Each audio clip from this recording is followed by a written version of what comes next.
सभी को बहुत बहुत नमस्कार। सबसे पहले दीपावली के जो कि कुछ दिनों बाद है, उसकी अग्रिम बधाई और शुभकामनाएं।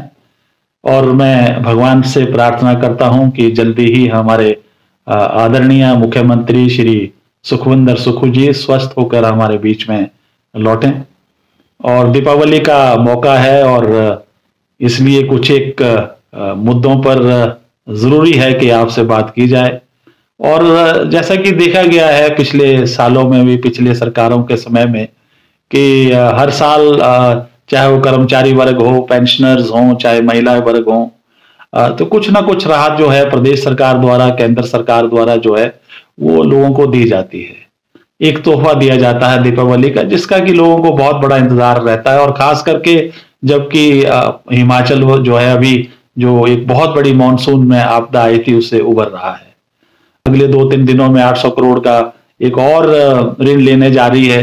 और पिछले 11 महीनों में तकरीबन 11,000 करोड़ का ऋण हो चुका है। और लगता था कि शायद इसमें से कुछ एक राशि जो है वो लोगों को या आम जनता को राहत के तौर पर कीमतों को घटाकर दी जाएगी। लेकिन दूसरी तरफ विडंबना देखिए कि जो डिपो में जो राशन मिलता था, चाहे वो रिफाइंड ऑयल है, चाहे दालें हैं, उसमें 20% की बढ़ोतरी कर दी गई है। रिफाइंड ऑयल में 10 रुपए और आपके जो तेल हैं उसमें 9 रुपए। चाहे वो एपीएल के लोग हों, बीपीएल के लोग हों, सभी त्रस्त हैं। तो ये बड़े दुख की बात है। और पिछले 11 महीने में अगर आप देखेंगे तो इस सरकार का रिकॉर्ड ही ऐसा रहा है। आप देखिए, शुरू में डीजल पे इन्होंने वैट बढ़ा दिया, सीमेंट की कीमतें जो है 2 बार बढ़ा दी। और अभी देखिए सारे निर्माण काम ठप है, सारे क्रशर्स बंद हैं, रेता नहीं मिल रहा है, आपकी बजरी नहीं मिल रही है, सार्वजनिक काम है, सरकार के महकमे वो रो रहे हैं और जो निजी लोग हैं वो रो रहे हैं। सर्दियों में इसकी सेटिंग कैसे होगी, रास्ते कैसे बनेंगे, सड़कों का निर्माण नहीं होगा। और कोई भी ये नहीं बता रहा है कि भाई ये क्यों ऐसा हो रहा है, किसकी वजह से ऐसा हो रहा है। तो ये बड़ी दुर्भाग्यपूर्ण स्थिति है।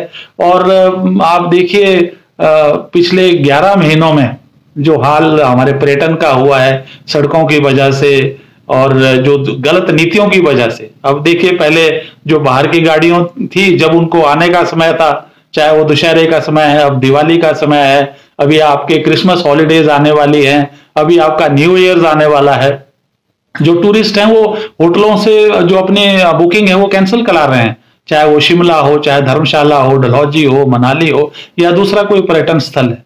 तो इस प्रकार से गलत नीतियों की वजह से गलत समय पे उनके रेट बढ़ा देना, बाद में कम कर दिए, लेकिन जो अपने हिमाचल की जो आपके जो वाहन हैं उनकी आपने जो टैक्स है वो बढ़ा दिए हैं।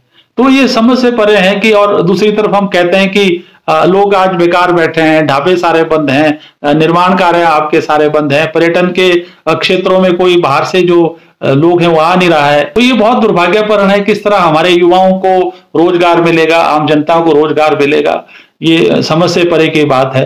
और कहाँ तो आप कहते थे कि 1 लाख नौकरियां युवाओं को हर साल दी जाएंगी, तो यहाँ तो मुझे नहीं लगता कि कोई भी नौकरी दी जाएगी। तो ये जो आपकी पर्यटन नीति है, और आपको ये सोचना पड़ेगा कि अब न्यू ईयर आ रहे हैं, किस तरह से टूरिस्ट को हिमाचल में लाया जाए। तो मेरी गुजारिश है कि ये टूरिज्म की जो नीति है इसको आप रिव्यू करें और समय रहते इसको रिव्यू करें। और जो क्रशर्स वगैरह बंद किए, निर्माण कार्य जो बंद किए हैं, आप मेहरबानी कर इनको खोलें।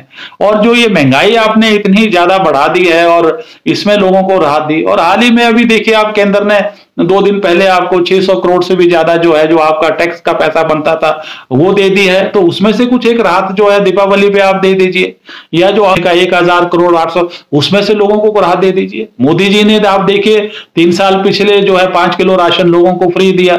अगले 5 साल के लिए उन्होंने ये घोषणा की कि ये राशन जो है दिया फ्री में दिया जाएगा। गैस सिलेंडरों के दाम कम किए, आटा और दाल के दाम कम किए। केंद्र सरकार ने अपनी तरफ से कोई कमी नहीं छोड़ी। और केंद्र के जो कर्मचारी हैं, केंद्र की सरकारों की तरफ से उनको भी डीए की राहत दी गई है। तो केंद्र की सरकार जो है अपना पूरा भरसक प्रयत्न कर रही है। लेकिन प्रदेश सरकार इतना लोन और ऋण लेने के बाद भी अब लाले पड़े हैं लोगों के जो पे, और जो ये एम्प्लॉइज हैं या पेंशनर्स हैं, कि इनकी जो पे है, जो इनकी पगार है, वो उसको देने के लिए समस्या है। संस्थान आपने सारे बंद कर दिए, तो ये पैसा जा कहां रहा है, ये लग कहां रहा है। क्या ये पैसा जो आपने सीपीएस बनाया वहां लग रहा है? क्या ये पैसा जो आपने जिनको मंत्रियों का जो स्टेटस दिया वहां लग रहा है? तो ये समझ के परे की बात है। तो ये गुहार है सरकार से कि इस बारे में जरूर सीरियसली कुछ सोचे, और आप सभी को एक बार फिर जो है आने वाली जो दीपावली है, हालांकि इस प्रदेश सरकार की तरफ से ऐसा कुछ नहीं किया गया है, लेकिन आप सबको इस दीपावली पर बहुत बहुत बधाई और शुभकामनाएं। जय हिंद।